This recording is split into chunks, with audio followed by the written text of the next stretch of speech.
Hey, what's up, guys? Isaiah back with, I guess, a loosely titled update video. I got my hair transplant in, I believe, late June of 2020, so it's been pretty much 2 years now.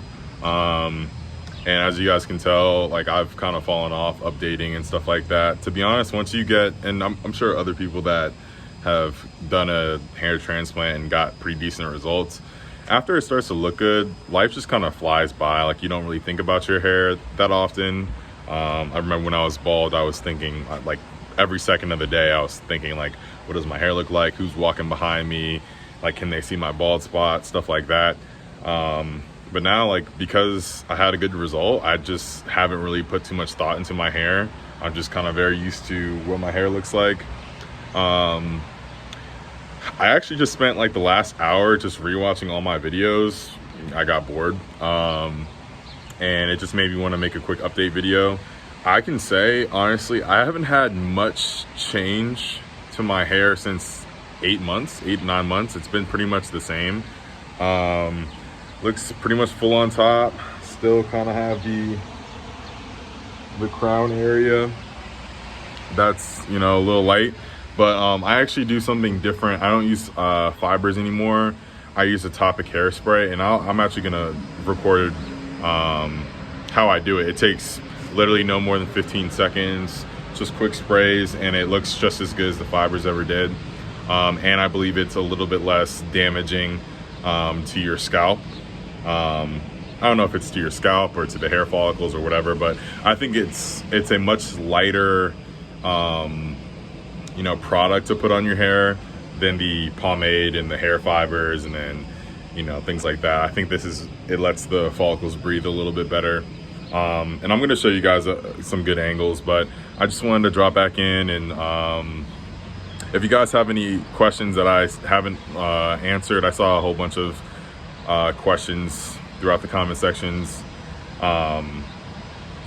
But yeah, if you guys have any questions, feel free to DM me or leave them on this, a comment on this video, and I'll make sure I run through the questions and answer them. I hope, you know, all the dudes that I saw saying, hey, I just got back from Turkey, you know, I'm planning my update. I hope you guys all had a good experience. And, you know, if you guys have any questions about what you should do and what stage, I can try my best to give you some advice. But this is the hair. This is no fibers. This is just what my hair looks like every day when I keep a do-rag on it pretty frequently. If I were to take a brush, I'm not gonna do it, but if I were to take a brush and brush it back, it would look kind of crazy, really tall and like kind of see-through.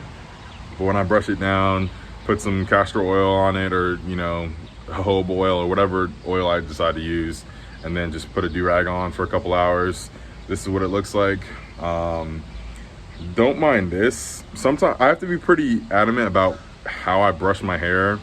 When I brush it and then I put the do-rag on, the direction that I brush will kind of determine how straight the line looks. So right here, I wasn't paying attention last night, I guess, and I just kind of like just put the do-rag on. But if I were to brush this down, it would look a little bit better. It would look straighter. I have the ability to line it up and get haircuts and stuff like that.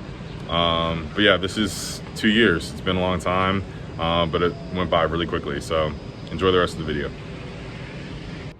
Also, one of the questions that I saw a lot was, do I still plan on going back to get another hair transplant, or do I plan on getting SMP in my donor?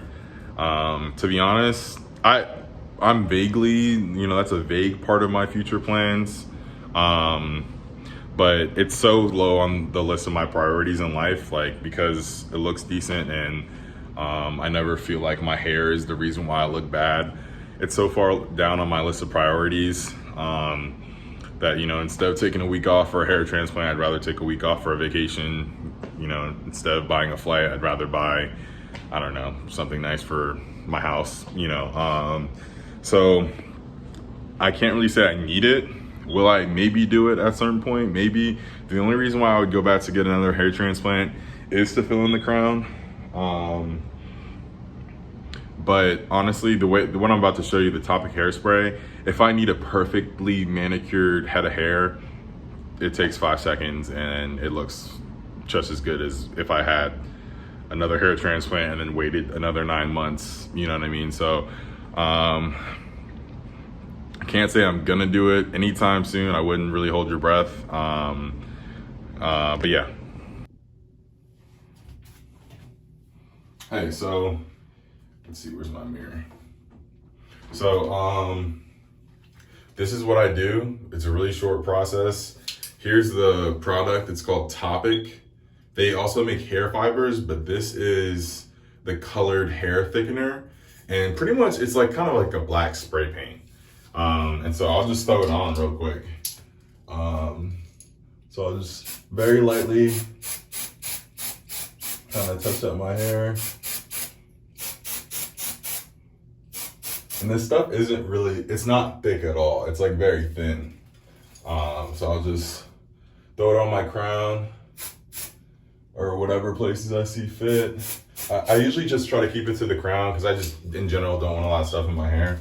But if I, feel like it, sometimes I'll touch it like this spot or anywhere I really need to. But that's it. Like, you guys remember when I used to use pomade and hair fibers, more pomade, put the do-rag on, lay it down, all that stuff. Like, I just did my whole process in, within the span of this video, and it'll stay in for a day, 2 days. I try to wash it out every day. I don't put it in every day. If I do put it in, I'll put it in for a night out or something like that, like a day party. But I don't put it in every day. And also, this is the longest I ever wear my hair. My donor area is this thick. That's when the bald spot starts to really expose itself. But when I do trim down my donor area and keep it a little bit lower and maybe even keep this at the same length or chop this down a little bit, the bald spot's more, it's not as noticeable. And so the only time I really have to resort to doing this is when I have thicker hair. But yeah, it's really quick. And this is the reason why I don't really feel the need to go back for a hair transplant. Because, it's just, the pros and cons just don't really line up. I'm gonna open this because I think the acoustics are really bad. Also, let's see, I sweat a lot, which is actually something I'm gonna look into because I hate sweating as much as I do. But when I do sweat a lot, the hairs in the front that do lay down usually can start to kind of stick up, and I'll just kind of lift them up artificially. And you can see, I hope you can see, like it just looks a little poofier. And I don't love that in general, but what I can do if I really need it to look laid down and flat and everything like this, there's this stuff called Got to Be Glued, and I swear by this stuff. This is what like women use, particularly black women use to like lay down their baby hairs and stuff like that. What it does is you spray it on with the spots that you need, and it'll kind of freeze it into place. So what I'll do is, the perfect, like the way I get a really, really good result is I'll take my brush and I kind of pull it down. I'll pull a part of my hair down, spray that part, pull, spray, pull, spray, and then I'll spray a last little barrier across the top, and then I'll wrap it in a do-rag. And then once I take the do-rag off, then the hairs will be kind of like stick and glued down, and then I can use my clippers. I'll get a really crisp, straight lineup. So that's what I do when I need to be perfect. All of this is pretty much like, what can you do? Like, what does your daily life require of you? If I'm just going to work, I might just throw a hat on. You know, I might just wear no topic spray. But if I'm going out, going on a date, doing something like that, then I'll do the got to be glued. I'll, you know, spray it up, whatever, wrap it up in a do-rag. And that just kind of is how I live my life nowadays. But like I said, I do typically wear it a little bit lower than this. So in general, that's my get ready process, and it's really easy. So anyone who's around the same area as me, or even like earlier in your transplant process, if you're thinking about starting to use fibers, maybe look into using this instead. I think this is a little bit less harsh. Also, it's not messy. Like if I pat my head, I will get a little bit on my hand. If I wear a do-rag, not so much, but it's not dusty. It's not anything like that. I can wash my hands off real quick. It doesn't come off really. So it's good. It's good stuff.